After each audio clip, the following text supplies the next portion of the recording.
Welcome to the Collectible Show. My name is LaPedis. I'll be your host tonight. Tonight we talk all about any kind of collectible you ever think of. And tonight we have coins. We have Gary Farnsworth with us from All Seas Collectible from Aurora, Colorado. Thank you very much for being on with us, Gary. Well, thank you, Aaron.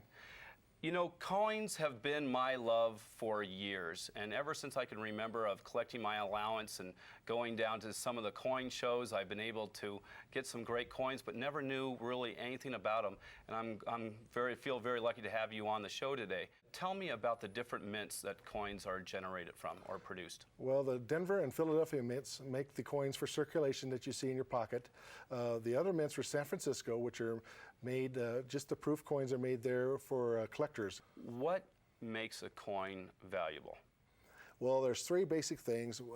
Supply and demand and condition are the three basic things you have to keep in mind when you're buying or selling coins. So let's talk a little bit about shows. Are there other shows around the U.S. that people could go to learn a little bit more about coins? Yes, there's some large shows that have a lot of dealers attending.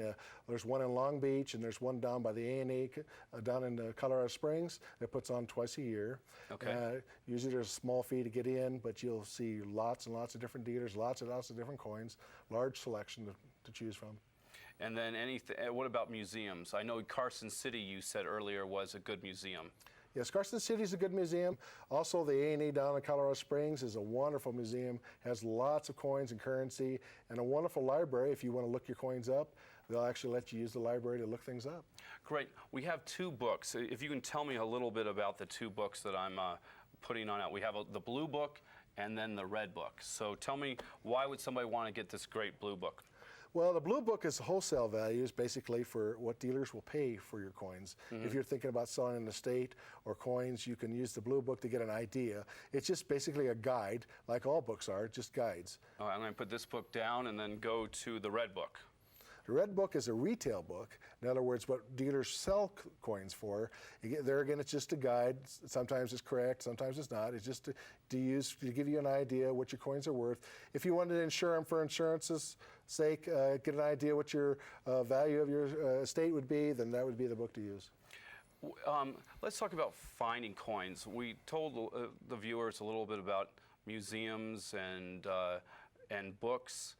What about where can we find them? What about going to flea markets, online auctions? What's your personal belief in that? Well, I'm a hands-on kind of guy. I like to see what I'm buying. So I like to actually physically get the coin in my hand and look at it and see what there is, see if there's any scratches on it, rim nicks, any problems as far as cleaning, or if somebody's rubbed the coin, or if there's any problems that I don't like, make sure the coin's real. That would help. Yes. Mm-hmm. If you go to a flea market, there again, you better be kind of knowledgeable what you're buying and what you're doing.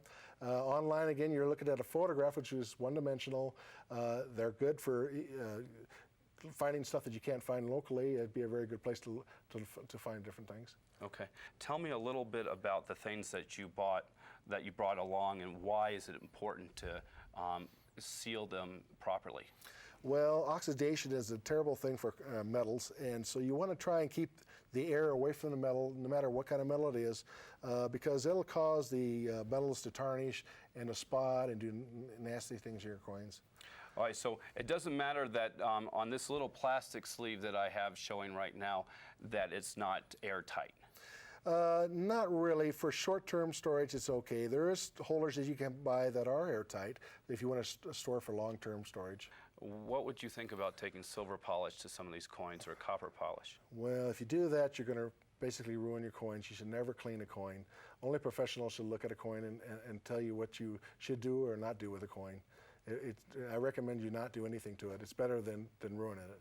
But are there people that can actually professionally clean or restore a coin? Yes, there's companies that actually do that.